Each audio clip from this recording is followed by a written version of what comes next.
हिंदी साहित्य के इतिहास में भारतेंदु युग के बाद जो दूसरा कालखंड आता है उस कालखंड को हम कहते हैं द्विवेदी युग। इसकी समय सीमा है वर्ष 1900 से 1918 ईस्वी और इस युग का नाम रखा गया है किसके नाम पे? आचार्य महावीर प्रसाद द्विवेदी। बहुत लोग हजारी प्रसाद द्विवेदी कह देते हैं, भूल करते हैं, तो ऐसा नहीं है। यह उस समय के एक बहुत महान साहित्यकार, संपादक और विभिन्न विषयों के ज्ञाता आचार्य महावीर प्रसाद द्विवेदी के नाम पे इस युग का नाम रखा गया द्विवेदी युग। पीछे की कक्षाओं में मैंने आपको बताया है कि किसी भी युग का जब नामकरण करते हैं तो दो आधारों का सहारा लिया जाता है। पहला आधार की प्रवृत्ति क्या है और दूसरा आधार अगर यह लिया जाए कि किसी व्यक्ति विशेष के नाम पर उस युग का नामकरण किया जाता है तो जाहिर सी बात है, यह बात स्पष्ट होती है कि उस व्यक्ति ने अपने उस तत्कालीन समय को बहुत गहराई से क्या किया होता है, प्रभावित किया होता है। जैसे कि भारतेंदु युग, जिसके बारे में हम बातचीत कर चुके हैं। तो यह जो समय था, एक तरह से आप कहें कि भारतेंदु युगीन जो साहित्यिक प्रवृत्तियां थी, उन साहित्यिक प्रवृत्तियों का विकास है। एक तरह से जो बातें साहित्य में भारतेंदु युग में कही जा रही थी, लिखी जा रही थी, जनता को जागृत करने का जो प्रयास भारतेंदु युग में किया जा रहा था, उसका एक विकसित रूप, अगला चरण आप कह सकते हैं, वह द्विवेदी युग में देखने को मिलता है। आचार्य महावीर प्रसाद द्विवेदी ने सरस्वती नामक एक महत्वपूर्ण पत्रिका का संपादन कार्य वर्ष 1903 में प्रारंभ किया।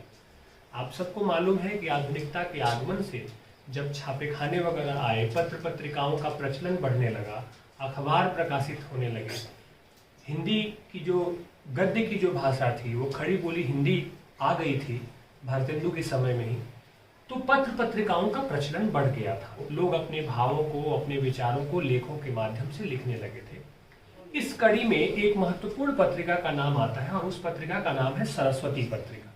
वर्ष 1903 में महावीर प्रसाद द्विवेदी ने सरस्वती पत्रिका के संपादन की जिम्मेदारी संभाली और लगभग 18 वर्ष तक, अगले 18 वर्ष तक वह सरस्वती पत्रिका के संपादक बने रहे।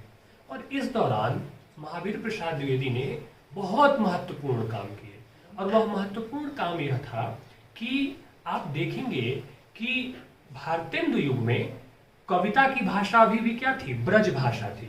गद्य में तो खड़ी बोली हिंदी का प्रयोग हो रहा था, लेकिन कविता में अभी भी ब्रज भाषा का ही प्रयोग देखने को मिल रहा था। आचार्य महावीर प्रसाद द्विवेदी ने अपने समय के लेखकों, साहित्यकारों को परिष्कृत किया, परिमार्जित किया, उनका मार्गदर्शन किया और खड़ी बोली हिंदी को गद्य की भी भाषा और पद्य की भी भाषा, यानी कि कविता की भी भाषा और गद्य की भी भाषा, गद्य की तमाम सारी विधाओं, तो दोनों विधाओं की, गद्य और पद्य दोनों के लेखन की भाषा खड़ी बोली हिंदी हो, इसके लिए बहुत महत्वपूर्ण प्रयास किए। और उनका व्यक्तित्व जो था वह बहुत समृद्ध व्यक्तित्व था। वो भाषा के बहुत बड़े जानकार थे, वो अर्थशास्त्र जानते थे, वो इतिहास जानते थे, साथ ही साथ अलग अलग भाषाओं में जो अच्छी अच्छी चीजें थी, चाहे वह व्याकरण की हो, चाहे वह साहित्य की हो, उसका अनुवाद का भी काम करते थे। तो एक विराट व्यक्तित्व था आचार्य महावीर प्रसाद द्विवेदी का। उस विराट व्यक्तित्व के आलोक में उस दौर के तमाम सारे साहित्यकार थे, चाहे वो मैथिली शरणगुप्त हो, श्रीधर पाठक हो, राम नरेश त्रिपाठी हो, मुकुटधर पांडे हो, ऐसे तमाम सारे लेखक और साहित्यकार उनके आलोक में और उनके मार्गदर्शन में लगातार साहित्य सृजन का काम कर रहे थे और अपने समस्त युग को एक बहुत रचनात्मक त्वरा के साथ, सक्रिय रचनात्मक त्वरा के साथ महावीर प्रसाद द्विवेदी ने प्रभावित किया। और खड़ी बोली हिंदी गद्य के रूप में तो प्रतिष्ठित बेहतर ढंग से हो ही सके, पद्य में भी प्रतिष्ठित हो सके, इसके लिए बहुत महत्वपूर्ण और सराहनीय प्रयास हुआ महावीर प्रसाद द्विवेदी के द्वारा।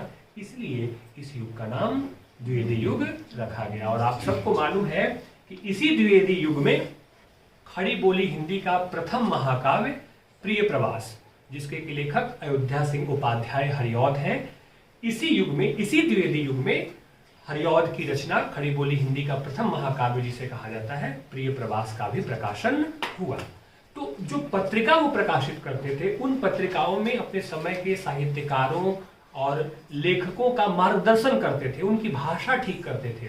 खड़ी बोली हिंदी का जो शुद्ध और व्यवस्थित रूप हो सकता है उसको सही करने की दिशा में महावीर प्रसाद द्विवेदी ने बहुत महत्वपूर्ण काम किया। इसलिए वर्ष 1900 से 1918 का जो समय है, इस समय में द्विवेदी जी के योगदान को देखते हुए, उनके प्रयासों को देखते हुए और उनके उस विराट व्यक्तित्व की छाया में उस समय का साहित्य जो पुष्पित हुआ, पल्लवित हुआ, सुगंधित हुआ और समाज को एक नई दिशा देने की ओर वह बढ़ सका साहित्य, इसलिए इस युग को हम द्विवेदी युग कहते हैं। ये तो हो गई नामकरण की बात। इस युग को हम जागरण, सुधार और राष्ट्रीय आंदोलन का युग भी कहते हैं। कारण आप सब जानते हैं। कारण यह है कि आधुनिक काल में ही पाश्चात्य संस्कृति के आने के बाद से जो नवजागरण की चेतना आई थी, तो उस नवजागरण की चेतना से क्या हुआ था, समाज में जागरूकता का भाव पैदा हो गया था।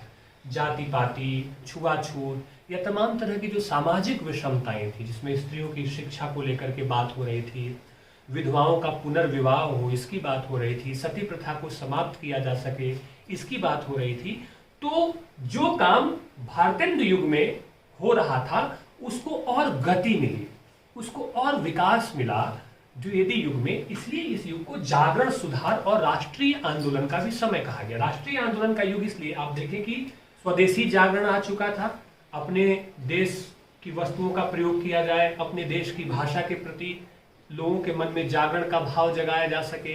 पाश्चात्य संस्कृति जो अंग्रेजी सत्ता थी उसका वास्तविक चेहरा भी हमारे सामने क्या हो गया था, आ चुका था।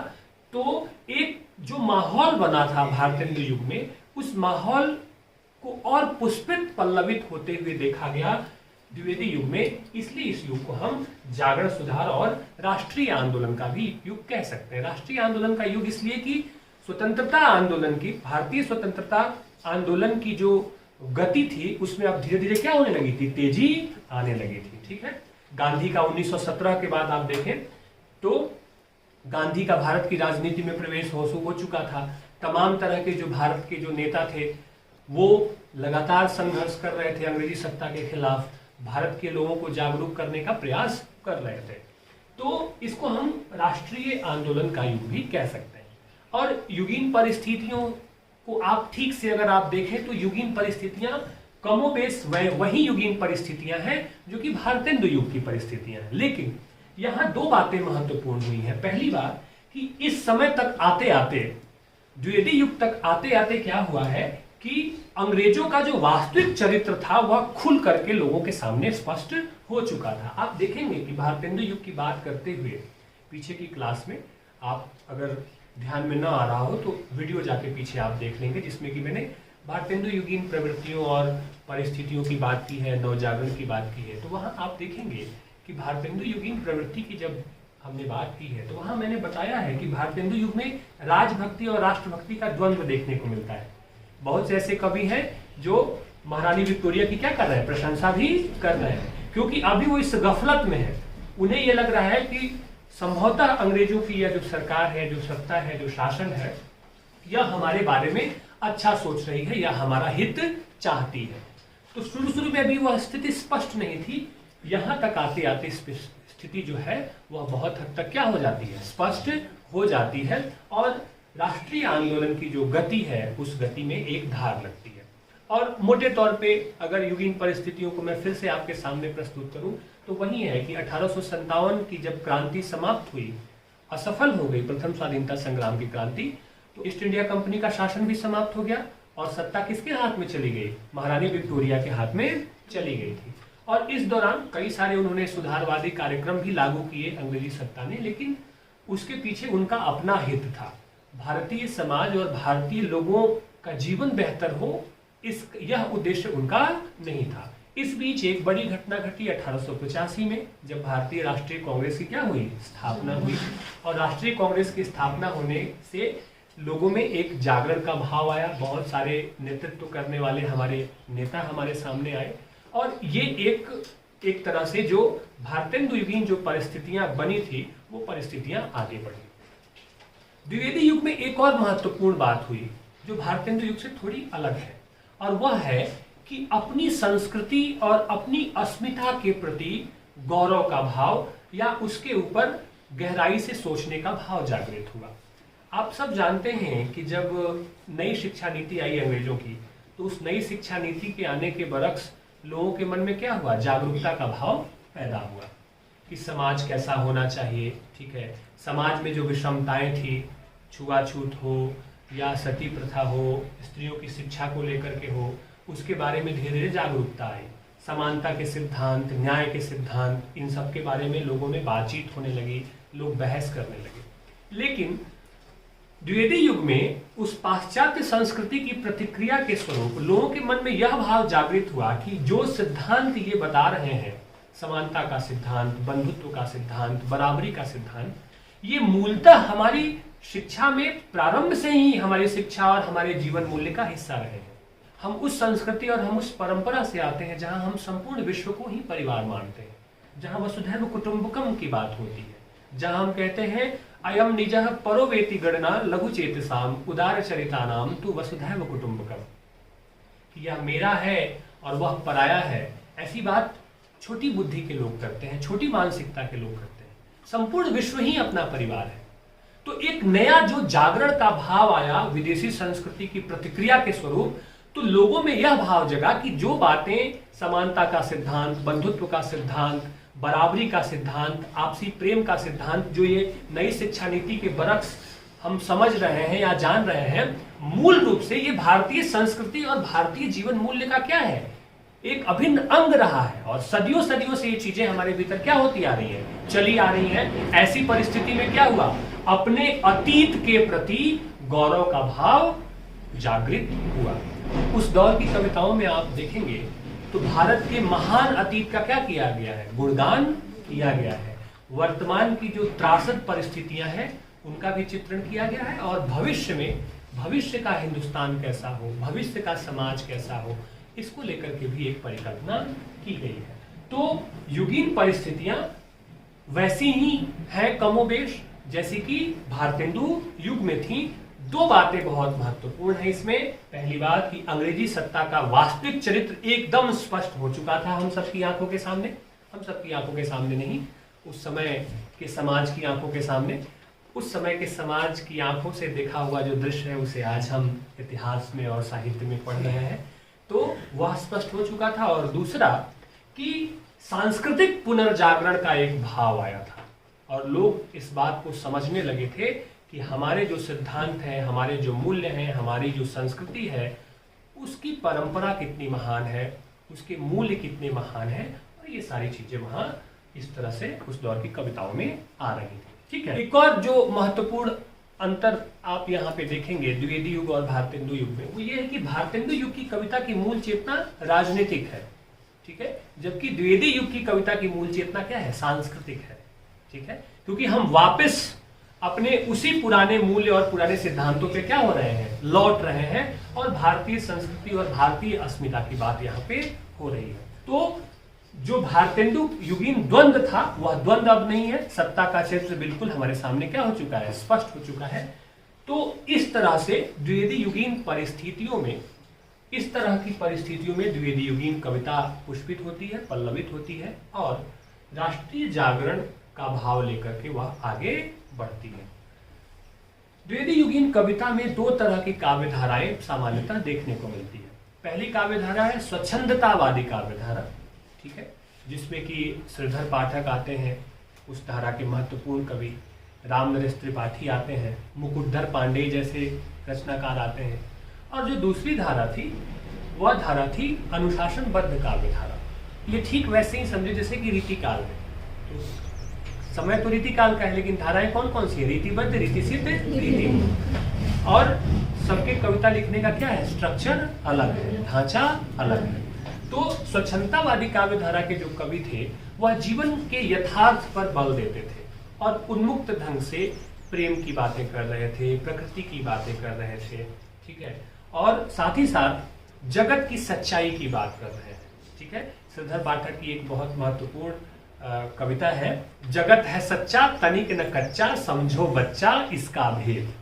तो संसार के यथार्थ की बात हो रही है, साथ ही साथ संसार के यथार्थ के साथ साथ प्रेम की बात हो रही है। स्वच्छंदतावादी कवि यह मानता था कि मानवीय संबंधों में प्रेम का होना एक बहुत आवश्यक और एक खूबसूरत स्थिति है। प्रेम संबंधों के बिना मनुष्य का जो जीवन है वह समृद्ध नहीं माना जा सकेगा। और प्रेम की लगातार कविताएं वो लिख रहे थे, प्रकृति पर बहुत सारी कविताएं लिख रहे थे, और मनुष्य के भीतर की जो भावनाएं हैं उन भावनाओं को वह प्रकृति के जो विभिन्न रूप है उन प्रकृति के विभिन्न रूपों में उसको क्या कर रहे थे, आरोपित कर रहे थे। उनका मानना था कि प्रकृति और प्रेम दोनों मानवीय संस्कृति के महत्वपूर्ण पहलू हैं और इन्हें नजरअंदाज नहीं किया जा सकता है। स्वच्छंदतावादी काव्यधारा के ही एक बड़े महत्वपूर्ण कवि हुए रामनरेश त्रिपाठी। उन्होंने प्रेम पर एक बहुत अच्छी कविता लिखा कि प्रेम स्वर्ग है, स्वर्ग प्रेम है, प्रेम असंक अशोक, ईश्वर का प्रतिबिंब प्रेम है, प्रेम सदैव आलोक। कि है प्रेम ही सब कुछ है प्रेम जगत में सार, कोई सार नहीं ऐसा। तो इस सृष्टि में प्रेम मनुष्य के जीवन का एक खूबसूरत वरदान है और उसे जीना चाहिए, उसे जीवन में आत्मसात करना चाहिए।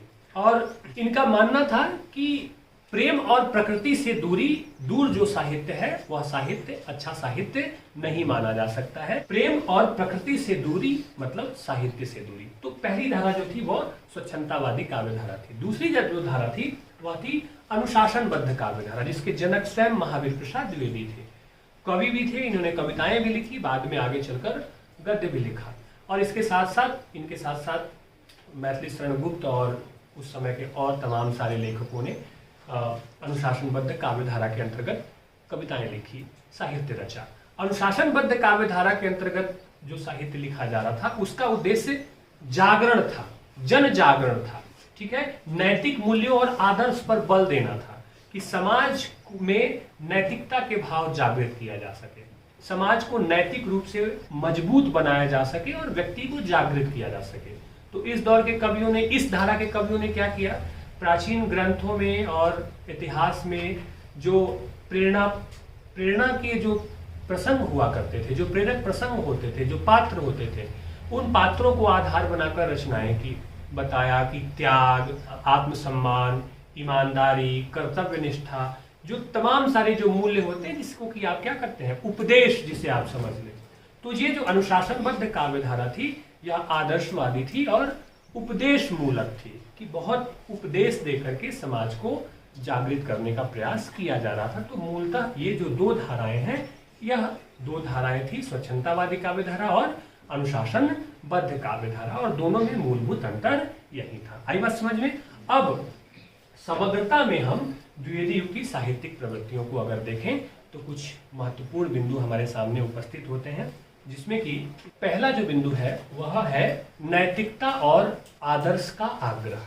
द्विवेदी युगीन जो कवि हैं वह समाज को नैतिक रूप से मजबूत बनाने के पर बल देते हैं और आदर्श का आग्रह होता है कि व्यक्ति कैसे अपना आत्म सुधार कर सके, कैसे वह जागृत हो सके। तो इसके लिए उन्होंने, जैसा कि अभी मैंने बताया कि जो हमारे धर्म ग्रंथों में जो महान पात्र हुए या हमारे जो प्राचीन साहित्य में जिन पात्रों का, जिन महान लोगों का जिक्र हुआ, उनकी कहानियों को आधार बनाकर, उनके जीवन को आधार बनाकर साहित्य रचा और लोगों को जागृत करने का प्रयास किया। तो इनका यह मानना था कि समाज आदर्श होना चाहिए। ठीक है, आदर्श का मतलब यह हुआ कि एक ऐसी स्थिति जहां हम पहुंचना चाहते हैं। ठीक है, आपसे कोई पूछता है ना कि आपके आदर्श कौन है, आपके आइडियल कौन है। ठीक है, तो आदर्श दरअसल एक कल्पना है जहां आप है नहीं, लेकिन आप वहां क्या करना चाहते हैं, पहुंचना चाहते हैं। तो आप जानते हैं कि उस समय का समाज कैसा था, कितनी सारी विषमताएं थी। तो उस विषम समाज में लोगों को जागृत करके एक ऐसी स्थिति में पहुंचाना जहां से सब कुछ बेहतर नजर आए। जैसे कि राम राज्य की परिकल्पना करना, तुलसीदास जी ने राम राज्य की परिकल्पना की है ना कि सब नर करहि परस्पर प्रीति, चलहि स्वधर्म निरत श्रुति नीति, कि सब एक दूसरे से प्रेम करते हुए और अपने अपने धर्म का क्या कर रहे हैं, साथ दे रहे हैं। और क्या कहा कि दैहिक दैविक भौतिक तापा, राम राज नहीं काहू ही व्यापा। दैहिक, दैविक और भौतिक तीनों प्रकार के कष्टों से क्या हो, जनता मुक्त हो और आनंदमय जीवन जी सके। यही था रामराज। तो एक परिकल्पना, एक यूटोपिया, एक स्वप्न आदर्श समाज का, बेहतर समाज का और बेहतर व्यक्ति के निर्माण का। तो जो पहली प्रवृत्ति या पहली विशेषता है वह है नैतिकता और आदर्श का आग्रह। दूसरी जो इस काव्यधारा की प्रवृत्ति या विशेषता कह लें, वह आप कह सकते हैं प्रकृति और प्रेम।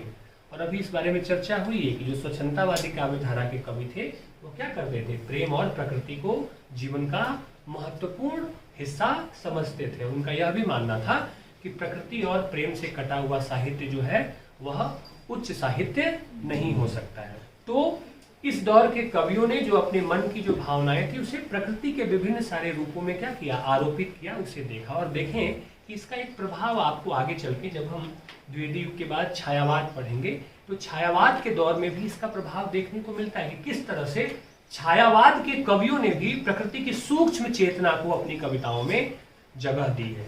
तो यह आप कह सकते हैं कि छायावादी कवियों का जो प्रकृति प्रेम है या जो प्रकृति के सौंदर्य का चित्रण है, उस सौंदर्य चित्रण या प्रकृति प्रेम की प्रेरणा कहीं ना कहीं द्विवेदी युग से प्रवाहित होते हुए उन तक क्या होती है, पहुंचती है। हरिऔध की एक बहुत प्रसिद्ध कविता है, ठीक है। दिवस का अवसान समीप था, गगन था कुछ लोहित हो चला, तरु शिखा पर थी अब राजती, कमलिनी कुल वल्लभ की प्रभा। शाम का चित्रण किया है, ठीक है, कैसे शाम ढल रही है, दिवस का अवसान समीप था, गगन था कुछ लोहित हो चला। आकाश जो है वह लोहे के लोहिया रंग, जब लोहे को आप गर्म करते हैं तो जो रंग उसका निकल करके आता है वह रंग उसका होता चला जा रहा है। और कैसे सूरज की रोशनी अब पेड़ों की चोटियों पे, ऊंची चोटियों पे दिखाई दे रही है। तो बहुत सुंदर दृश्य, बहुत सुंदर बिंब प्रकृति का इस दौर में कवियों ने क्या किया, प्रस्तुत किया। चौथी और महत्वपूर्ण विशेषता, इस दौर के साहित्यकारों ने साहित्य के उद्देश्य पर बल दिया। मैथिली शरणगुप्त ने साफ साफ लिखा कि केवल मनोरंजन न कवि का कर्म होना चाहिए, इसमें निहित उपदेश का भी मर्म होना चाहिए। कि कविता या साहित्य का उद्देश्य सिर्फ मनोरंजन करना नहीं है, साहित्य का उद्देश्य कोई अर्थ लेकर के पाठक के सामने प्रस्तुत होना है, उसको जागृत करना है, उसकी चेतना पे खरोच पैदा करना है कि उस रचना को पढ़ने के बाद पाठक नए सिरे से उस विषय पर विचार करने के लिए विवश हो सके और अपने भीतर वह कुछ चेतना के बिंब, चेतना की तरंगे पैदा होते हुए देख सके और उन तरंगों को अपने भीतर पा करके वह एक अच्छा व्यक्ति बनने की दिशा में आगे बढ़ सके। तो इनका मानना था कि साहित्य का काम सिर्फ मनोरंजन करना नहीं है, जनता को जागृत करना भी है, ठीक है। और महत्वपूर्ण प्रवृत्ति क्या है, देश दशा का वर्णन, जो भारतेंदु युग में भी था। लेकिन यहाँ चीजें थोड़ी स्पष्ट हो गई थी। इस दौर के कवियों ने भारत की जो दशा है उसका वर्णन किया। और देश की दशा में क्या बातें थी, एक तो अंग्रेजी हुकूमत, जिस हुकूमत के कारण से इतनी सारी समस्याएं पैदा हो गई थी। तो इस दौर के कवियों का मानना था कि पराधीनता हमारी सभी समस्याओं की क्या है, जड़ है। और अंग्रेजी शासन की वजह से ही हम इस कदर खराब जीवन जीने की स्थिति में पहुंच गए हैं भारत के लोग या भारत का समाज। तो अंग्रेजी हुकूमत से आज़ादी इनकी कविताओं का एक प्रमुख विषय था। और साथ ही साथ जो दूसरा मोर्चा था, सामाजिक मोर्चे पे जो बिखरा हुआ समाज था, टूटा हुआ समाज था, इसमें तमाम तरह की विषमताएं थी, कमियां थी, उन कमियों को दूर करना। तो देश की दशा का वर्णन इन्होंने दोनों ही मोर्चों पे किया, एक अंग्रेजी शासन से मुक्ति के संबंध में और दूसरा जो समाज हमारा बटा हुआ था, जो बिखराव की स्थिति में था, जो उसमें कमियां थी, उन कमियों को दूर करने के संबंध में भी इन्होंने खूब साहित्य लिखा और लोगों को जागृत करने का प्रयास किया। महत्वपूर्ण प्रवृत्ति इस दौर की एक और है, राष्ट्रीयता की नवीन अवधारणा। राष्ट्रीयता की नवीन अवधारणा से मतलब यह है कि सांस्कृतिक पुनर्जागरण की बात, जो मैं आपसे प्रारंभ में कर चुका हूँ। इस दौर के कवियों ने पाश्चात्य जो शिक्षा थी उसकी प्रतिक्रिया के स्वरूप ये महसूस किया कि ये जो सारे मूल्य हैं, भारत, न्याय, बंधुत्व, समानता, प्रेम, भाईचारा, ये भारतीय जीवन के, भारतीय संस्कृति के अभिन्न अंग हैं। और उसको जगाने का प्रयास किया और अतीत का गौरवगान किया कि हमारा अतीत कितना महान था। मैथिली शरणगुप्त की एक महत्वपूर्ण कविता भारत भारती, उसमें उन्होंने लिखा भी है कि हम कौन थे, क्या हो गए हैं और क्या होंगे अभी। हम कौन थे में अतीत की महानता है, क्या हो गए हैं वर्तमान की दुर्दशा है और क्या होंगे अभी भविष्य की चिंता है।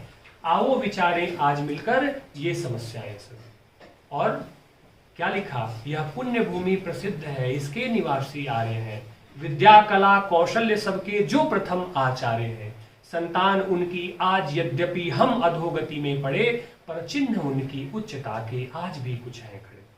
यह पुण्य भूमि प्रसिद्ध है, पुण्य भूमि कहा भारत को, यज्ञ भूमि है यह, इसके निवासी आर्य, हम आर्यों की संतान है। विद्या कला कौशल्य सबके जो प्रथम आचार्य हैं। पूरी दुनिया में विद्या कला कौशल्य इन सब का प्रकाश अगर किसी से फैला तो वो भारत के लोग थे, जिन्हें संपूर्ण विश्व को शून्य का ज्ञान दिया, संस्कृति का पाठ पढ़ाया, चलना सिखाया। तो उस महानता का वर्णन जो भारत का अतीत था, और क्या हो गए हैं आज, क्या हो गए हैं और क्या होंगे अभी, आओ विचारे आज मिलकर ये समस्याएं सभी। तो राष्ट्रीयता की इस नवीन अवधारणा में अतीत का गौरवगान छिपा हुआ है, अपने प्राचीन भारत की जो प्राचीन संस्कृति है उससे मूल्य ग्रहण करने का भाव छिपा है, वर्तमान की दुर्दशा का वर्णन है, और भविष्य को कैसे बेहतर किया जाए या भविष्य की चिंता है। क्योंकि आप सब जानते हैं कि भविष्य हमेशा वर्तमान की गर्भ से पैदा होता है। वर्तमान अगर खराब है तो भविष्य कैसे अच्छा हो सकता है। आप या हम सोचते हैं कि कल अच्छा हो जाएगा, यह एक बड़ा ही दरअसल एक खराब किस्म की सोच है। आज अगर आप बेहतर नहीं बना सकते तो कल बेहतर नहीं होगा। भविष्य हमेशा आज की कोख से पैदा होता है। इसलिए अगर आज पे हमारा फोकस है, आज पे हमारा ध्यान है कि आज को कैसे बेहतर बनाना है, अगर हम इस बारे में सोच रहे हैं, इस बारे में लगे हैं, तो कल खुद ब खुद बेहतर होने की दिशा में आगे बढ़ जाएगा। तो नवीन जागरण की जो दशा आई, उस नवीन जागरण में अतीत का गौरवगान, वर्तमान की पीड़ा और भविष्य की चिंता का वर्णन किया है। और जैसा कि मैंने बताया कि कवि मानते थे कि हमारी जो दुर्दशा है, जो बदहाली है, उसके पीछे जो अंग्रेजी सत्ता है वह जिम्मेदार है, क्योंकि हमारे सभी दुखों का कारण कहीं ना कहीं क्या है, हमारी पराधीनता है। तो इस दिशा में जन जागृति लाने का प्रयास किया गया, लोगों को जागरूक करने का प्रयास किया गया। और मैथिली गुप्त ने डंके की चोट पे कहा कि अधिकार खो के बैठे रहना यह महादुष्कर्म है, न्यायार्थ अपने बंधु को भी दंड देना धर्म है। कि न्याय के लिए, हक के लिए अपने भाई को भी दंड देना क्या है, धर्म का विधान है। यानी कि हे भारत के लोगों, हे भारतवासियों, उठो जागो और न्याय की लड़ाई लड़ो। न्याय की लड़ाई किससे लड़ो, अंग्रेजी सत्ता से लड़ो, और इस देश को आजाद करने की दिशा में अपनी अपनी भूमिका निभाओ। तो जन जागरण को क्या कर रहे थे, संबोधित कर रहे थे। और एक और जो खास प्रवृत्ति इस दौर में देखने को मिलती है वह है विषयों की विविधता। इस दौर के कवि लेखकों ने तमाम तरह के अलग अलग विषयों पर रचनाएं की। और महावीर प्रसाद द्विवेदी, जो कि इस युग के प्रणेता हैं, जिनके नाम पे इस युग का नाम लिखा गया है, उनका स्पष्ट कहना था चींटी से लेकर हाथी पर्यंत पशु, भिक्षुक से लेकर राजा पर्यंत मनुष्य, बिंदु से लेकर समुद्र पर्यंत जल, अनंत आकाश, अनंत पृथ्वी, अनंत पर्वत, सभी पर कविता हो सकती है। उनका मानना था कि चींटी से लेके हाथी, भिक्षुक से लेके राजा, जल से लेके समुद्र, पर्वत, पहाड़, आकाश, सब पे कविताएं हो सकती है। यानी कि इतने सारे विषय, उन्होंने लगातार अपने समय के लेखकों और साहित्यकारों को क्या किया, अलग अलग विषयों पर साहित्य लिखने के लिए प्रेरित किया। इसलिए इस दौर में आप देखेंगे कि विषयों की तमाम सारी विविधता देखने को मिलती है। अलग अलग विषयों पर बहुत सारे कवियों ने, लेखकों ने अपनी रचनाएं क्या की है, प्रस्तुत की है। तो ये इस तरह की साहित्यिक प्रवृत्तियां इस युग में देखने को मिलती हैं। जहां तक शिल्प की बात है, यानी कि भाषा की बात है, तो इस दौर में भाषा का द्वैत समाप्त हो गया था। द्वैत जो भारतेंदु युग में था कि गद्य की भाषा, खड़ी बोली हिंदी विकसित हो रही थी, और पद्य की भाषा अभी भी क्या थी, ब्रज भाषा थी। लेकिन यहाँ यह बात समाप्त होती है और गद्य और पद्य दोनों की भाषा क्या हो गई थी, खड़ी बोली हिंदी हो गई थी। और इसका श्रेय किसको जाता है, महावीर प्रसाद द्विवेदी को और उनकी पत्रिका सरस्वती को, जिसमें वो अपने समय के तमाम सारे लेखकों को क्या करते थे, छापते रहते थे और उनका मार्गदर्शन करते रहते थे। जो काव्य रूप था कि प्रबंध काव्य लिखे गए, मुक्तक कम लिखे गए। ठीक है, एक दिन मैं आप सबको प्रबंध क्या है, मुक्तक क्या है, ठीक है ना, क्या क्या अंतर है, सब बताऊंगा मैं आपको। प्रबंध काव्य में किसी विशेष व्यक्ति को आधार बनाकर साहित्य रचा जाता है। तो मुक्तक कम लिखा गया, प्रबंध काव्य ज्यादा लिखा गया। और इस दौर की जो अंतिम काव्यगत विशेषता है वह है इतिवृत्तात्मकता। इतिवृत्तात्मकता का अर्थ होता है वर्णन, खूब वर्णन करना, आख्यान प्रस्तुत करना। अभिधा मूलक मतलब विस्तार से बताना, रच रच के बताना, ठीक है। शब्द शक्तियां 3 होती है ना, अभिधा, व्यंजना और लक्षण। अभिधा का मतलब होता है सीधा सीधा, ठीक है। तो वस्तु वर्णन या आख्यान की जो प्रधानता होती है, जैसे कि आप डिटेलिंग कहते हैं, डिटेल्स में बताना, उसे हम कहते हैं इतिवृत्तात्मकता, ठीक है। इसमें कथा पर अधिक बल दिया जाने लगा। किसी व्यक्ति की कथा को आधार बनाकर साहित्य रचा गया और उसके माध्यम से जो मूल्य आए उसे जनता को प्रभावित करने का और प्रेरित करने का काम किया गया, ठीक है। तो इसलिए प्रबंध काव्य ज्यादा लिखे गए और सौंदर्य पर बल नहीं दिया गया। काव्य सौंदर्य पर कोई ध्यान नहीं था, क्योंकि लेखकों और साहित्यकारों का उद्देश्य जन जागृति का काम करना था, उनको जागरूक करना था। इस प्रकार हम समग्रता में कह सकते हैं कि भारतेंदु युग में आधुनिकता के जिस चिंतन का प्रवाह हुआ, द्विवेदी युग में उसे और बल मिला, वह और पुष्पित हुई, पल्लवित हुई और विस्तार पाते हुए फिर आगे यह छायावाद की तरफ बढ़ जाती है। ठीक है बच्चे, अगली क्लास में हम बात करेंगे छायावाद, ठीक है।